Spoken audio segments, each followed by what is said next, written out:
pemirsa, Anda masih bersama kami dalam Kominfo Newsroom. Pemirsa, data kependudukan merupakan syarat wajib bagi orang yang berada di Indonesia. Data ini penting untuk tercatat karena akan berpengaruh terhadap pembuatan kebijakan maupun perencanaan pembangunan baik daerah maupun dari suatu negara.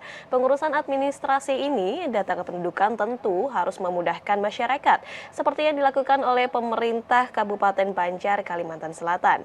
Dinas Kependudukan dan Pencatatan Sipil Kabupaten Banjar semakin memanjakan masyarakat Kabupaten Banjar dengan menyebar lokasi layanan kependudukan di berbagai titik. Untuk membahas lebih lanjut, sudah hadir bersama saya pada malam hari ini Bapak Azwar, selaku Kepala Dinas Dukcapil Kabupaten Banjar, Kalimantan Selatan. Kita sapa terlebih dahulu. Assalamualaikum, selamat malam Pak Azwar. Waalaikumsalam warahmatullahi wabarakatuh. Selamat malam Mbak Bilkis.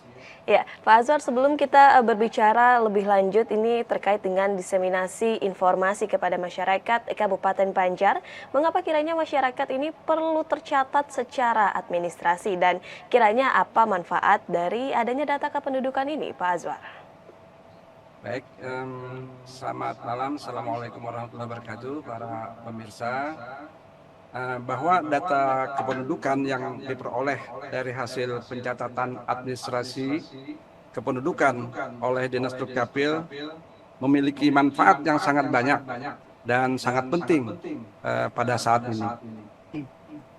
Data kependudukan menjadi data dasar yang dapat dimanfaatkan oleh semua kementerian, bahkan ya kalau secara nasional atau lembaga lainnya untuk mendukung pelayanan publik, pengambilan kebijakan-kebijakan penting dan strategis bagi pemerintah, serta untuk perencanaan pembangunan daerah dan negara. Sampai saat ini, lebih dari 5.000 lembaga di daerah dan di pusat yang telah bekerja sama dengan Dukcapil untuk integrasi akses pemanfaatan data kependudukan. Beberapa contoh Mbak ya, yang dapat saya sebutkan misalnya, antara lain untuk pelayanan publik. Ketika membuat BPJS ya, bagi warga yang ingin membuat BPJS, data kependudukan digunakan oleh BPJS untuk verifikasi kebenaran identitas penduduk. Misalnya juga lagi bagi Kementerian Sosial, data kependudukan ini sangat membantu dalam pemberi bantuan sosial yang lebih tepat sasaran dan lain-lain.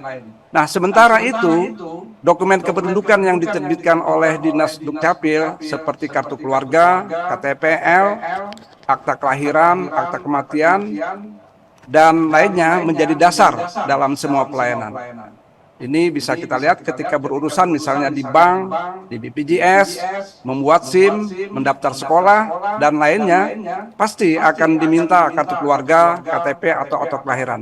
Jadi dapat dipastikan Mbak ya, jika ada penduduk yang belum terdata dan belum memiliki dokumen kependudukan, maka akan mengalami kesulitan ya, dalam berurusan, khususnya dalam mengakses pelayanan publik. Seperti itu Mbak Bilkis. Ya, data kependudukan ini merupakan dasar yang dapat dimanfaatkan tentunya baik untuk mendukung pelayanan publik ataupun pembangunan daerah ataupun untuk mengurus segala bentuk administrasi ketika kita tinggal di suatu daerah begitu ya Pak Azwar. Kemudian biasanya kantor layanan kependudukan ini kan ada berada di pusat kota dan sebagian besar memang sulit diakses bagi masyarakat yang tinggal jauh di pusat perkotaan. Namun dari riset yang kami baca sebelumnya tercatat bahwa layanan dan kependudukan sipil dari Kabupaten Banjar ini tersebar di 6 titik yang berbeda. Bisa diceritakan Pak Azwar terkait pelayanan lokasi yang diberikan oleh Kabupaten Banjar ini di mana saja? Baik Mbak, sebelum menjawab pertanyaan ini saya akan sampaikan terlebih dahulu ya gambaran tentang Kabupaten Banjar terkait dengan tugas pokok dan fungsi yang kami laksanakan di Dinas Dukcapil Kabupaten Banjar. Jadi Kabupaten Banjar ini Mbak memiliki luas wilayah 4.688 km persegi ya, dengan jumlah penduduk sebanyak 561.665 jiwa. Ini jumlah penduduk terbesar di kedua ya di di Kalimantan Selatan setelah kota Banjarmasin. Nah, ini wilayah penduduk ini terdiri dari 283 ribu jiwa laki-laki dan 278 ribu jiwa sekian penduduk perempuan, dengan jumlah kepala keluarganya 253 kepala keluarga. Ini tersebar di 20 kecamatan yang terdiri dari 277 desa dan 13 kelurahan. Itu kondisi Kabupaten Banjar. Nah, beberapa kecamatan bahkan yang ada di Kabupaten Banjar ini letaknya sangat jauh, Mbak, dari ibu kota maksudnya.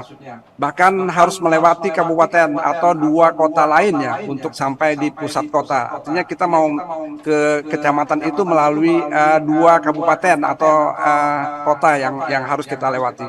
Ini seperti misalnya Kecamatan Paramasan ya, dan juga Kecamatan Telaga Bountung. Kita harus melewati dua kabupaten untuk sampai di kecamatan itu. Nah, oleh karena itu dengan kondisi yang demikian, untuk menjangkau dan memberikan pelayanan yang mudah ya, bagi masyarakat khususnya, kehadiran beberapa titik pelayanan administrasi kependudukan ini menjadi sangat penting. Kami melihatnya seperti itu. Sehingga sampai saat ini ya, khususnya setelah terjadi COVID gitu ya, COVID kemarin, kita membuka beberapa titik layanan di samping di kantor induk itu sendiri. Jadi saya sebutkan saja bahwa 6 titik layanan yang ada di Kabupaten Banjar ini saya sebutkan. Pertama di kantor induk di Dukcapil sendiri di Martapura, kemudian ada Mall Pelayanan Publik Barokah di Martapura juga, tapi berbeda lokasi dengan induk gitu ya. Kemudian ada UPT ya, UPT di Dukcapil Gambut di Kecamatan Gambut, itu di daerah barat, Pak. Jadi barat, wilayah barat kabupaten ini kita ada UPT di Dukcapil. Kemudian juga ada Plaza Pelayanan Publik itu di Gambut juga ya. Kemudian UPT di Dukcapil Mataraman di daerah utara ya, di bagian utara. Dan juga ada Plaza Pelayanan Publik di Simpang 4. Nah, dengan adanya 6 titik layanan tersebut, kita mengharapkan masyarakat yang tinggal jauh dari pusat kota, khususnya kota Martapura, bisa lebih dapat mudah dan cepat untuk mendapatkan layanan administrasi kependudukan itu sendiri, Mbak. Demikian. Ya, di Dukcapil Kabupaten Banjar ini menaruh perhatian lebih kepada masyarakat tentunya dalam hal pengurusan administrasi, dan kemudian ini berharap dengan adanya 6 titik lokasi yang disebar di Kabupaten Banjar bisa jauh lebih memudahkan masyarakat untuk mengurus terkait administrasi ya Pak. Dan apa saja yang dapat diurus di kantor Dukcapil Kabupaten Banjar, mungkin selain hal mendasar seperti KTP Pak?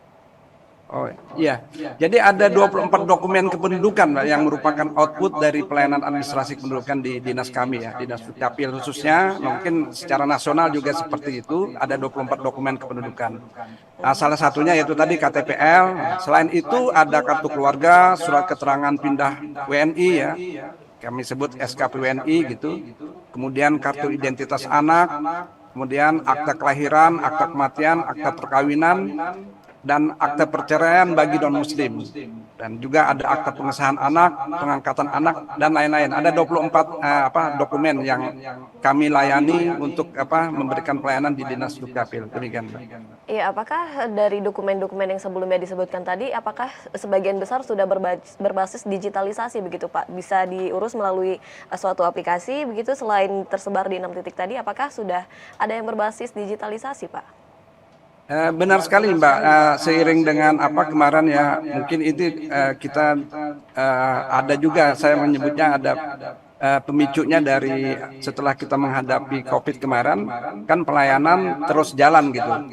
Nah, seiring dengan itu, kami di dalam pelayanan ini melakukan inovasi-inovasi pelayanan. Jadi sampai sekarang ini ada 8 inovasi ya yang sangat membantu untuk mempercepat layanan kami, untuk memberikan kemudahan bagi masyarakat, dan mempersingkat waktu, kemudian mempersingkat jarak juga. Nah, ada 8 inovasi yang hampir semuanya sudah terdigitalisasi, Mbak. Dalam hal ini kita menggunakan WhatsApp juga dan via WhatsApp khususnya ya. Yang ada 8 inovasi itu, yang pertama ya mungkin yang sangat signifikan dalam memberikan pelayanan ini adalah pelayanan inovasi jempol pelanduk, Mbak. Artinya jemput bola pelayanan Adminduk ini. Inovasi ini kami mendatangi desa-desa setiap hari untuk memberikan pelayanan. Jadi dalam satu minggu itu, dalam satu pekan ada 4 hari, dari Senin sampai Kamis. Kemudian ada pakuli 6, ya, pian nikah, kuliah 6 dokumen. Jadi pada warga penduduk yang melakukan pernikahan, berurusan adminduknya cukup di kantor urusan agama yang sudah bekerja sama dengan Dukcapil untuk memperoleh 6 dokumen tadi, dokumen kependudukan maksudnya. Kemudian ada inovasi tuntung digawi, kami kirim ini bekerja sama dengan kantor pos. Jadi dokumen-dokumen yang secara online dikerjakan, hasilnya dikirim langsung oleh pihak pos begitu.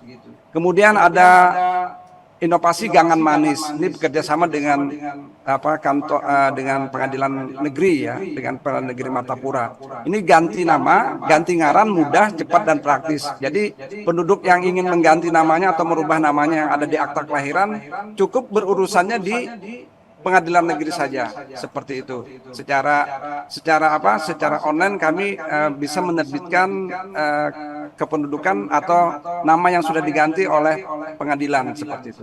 Kemudian ada Selasa Halo, ini salah satu wadah mensosialisasikan kegiatan melalui radio.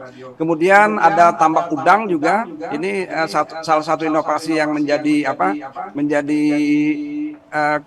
kemudahan, yang memberikan kemudahan kepada warga atau penduduk, ibu-ibu yang melahirkan di rumah sakit atau di paskes-paskes.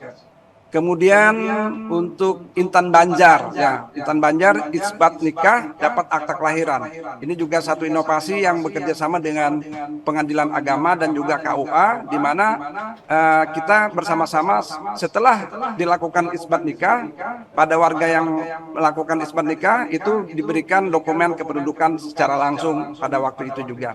Kemudian ada inovasi yang terbaru, ini Kia Lapis Manis. Nah, ini kartu identitas anak, belanja bermain dapat diskon multi manfaat jadi satu. Ini merupakan satu inovasi untuk pengoptimalan fungsi dari KIA itu sendiri. Jadi dia bukan hanya sekedar kartu identitas semata. Nah, itu semuanya hampir digitalisasi, Mbak. Demikian. Ya, dengan adanya banyaknya program ataupun inovasi yang diberikan dari dari Disdukcapil Kabupaten Banjar, ini tentunya memudahkan masyarakat, seperti tadi inovasi jempol panduk, terus juga Kia Lapis Manis. Nah, dari inovasi yang telah disebutkan sebelumnya tadi, Pak, kabarnya memang ada salah satu inovasi nih yang mendapat nominasi dalam lomba tingkat nasional, ya, Pak. Boleh diceritakan sedikit mengenai inovasi tersebut, Pak Azwar? Ya, kami mengucapkan alhamdulillah bahwa betul salah satu inovasi dari yang saya sebutkan tadi, khususnya itu inovasi jempol pelanduk, jempol pelanduk, jemput bola, pelayanan Adminduk itu masuk dalam top 15 kompetisi inovasi pelayanan publik pada tahun 2021 tadi, Mbak. Jadi ini kami merasa ini prestasi luar biasa sekali untuk membanggakan kami, samping juga membanggakan daerah, karena bisa menembus tingkat nasional inovasi ini. Dan inovasi ini dilatar belakangi karena luasnya wilayah Kabupaten Banjar tadi, Mbak. Desa-desa yang tersebar tadi, yang 300 desa tadi, ya, ada 277 desa dan 13 kelurahan, itu membuat kami menciptakan atau inovasi ini lebih gencar begitu. Dan daerah-daerah itu jauh dari ibu kota kabupaten, makanya kami yang langsung memberikan pelayanan di tengah masyarakat. Itu setiap hari Senin sampai hari Kamis, seperti saya sebutkan tadi. Dan ini juga tidak lepas dari support Bupati Banjar, ya, yang memberikan dukungan dan support. Maka jempol pelanduk ini sudah dilengkapi dengan mobil pelayanan khusus, ya, sehingga produk pelayanan bisa langsung dicetak dan diserahkan kepada warga pada saat pelayanan itu. Demikian, Mbak. Ya, jemput bola ini memang diperlukan mengingat luasnya wilayah Kabupaten Banjar, dan tentunya ini akan berjalan baik jika ada dukungan baik dari Bupati hingga dari masyarakat itu sendiri, Pak Azwar. Terakhir, Pak Azwar, bagaimana bagi masyarakat yang ingin mencari informasi terkait pelayanan, dapat di mana masyarakat mendapatkan informasi tersebut? Apakah melalui hotline tertentu, atau melalui media sosial, atau melalui suatu aplikasi, Pak Azwar? Betul, Mbak. Kami menyadari, ya, bahwa apa namanya, masih banyak kekurangan ya dalam pelayanan Apinduk ini. Namun kami terus berupaya untuk berbenah dan mencoba strategi-strategi baru. Untuk itu kami perlu support ya dari semua pihak dan semua pengguna layanan. Terkait dengan layanan administrasi kependudukan ini, ada beberapa hal penting yang perlu saya sampaikan, antara lain misalnya bahwa pengurusan dan penerbitan dokumen kependudukan ini tidak dipungut ya, atau gratis. Ini yang mungkin sangat penting sekali kita ketahui bersama. Jadi silahkan penduduk dapat mengurus sendiri ke lokasi pelayanan atau secara online. Kemudian pelayanan administrasi kependudukan ini dilakukan di tempat domisili penduduk. Dan yang ketiga, bahwa pelaporan pencatatan kematian dapat dilakukan oleh anggota keluarga yang meninggal atau oleh rukun RT ya, rukun tetangga, aparat desa atau nama lainnya. Kemudian yang keempat, bahwa dokumen kependudukan yang telah ditandatangani secara elektronik itu dan memiliki berkode tidak perlu lagi dilegalisir, seperti itu, Mbak. Ya, bagi masyarakat Banjar yang ingin mengurus administrasi, silakan datang langsung ke tempat atau mengurus administrasi di domisili penduduk tersebut ataupun ke 6 lokasi titik yang telah tersebar yang diberikan oleh Disdukcapil Kabupaten Banjar maupun nanti dari Dinas Kabupaten Banjar sendiri yang akan jemput bola untuk mengurus administrasi masyarakat. Terima kasih banyak Pak Azwar selaku Kepala Dinas Dukcapil Kabupaten Banjar yang telah bergabung bersama kami dalam dialog hari ini. Terima kasih banyak Pak Azwar, salam sehat selalu. Dan pemirsa, kami akan kembali dengan beragam informasi lainnya. Tetaplah bersama kami dalam Kominfo Newsroom.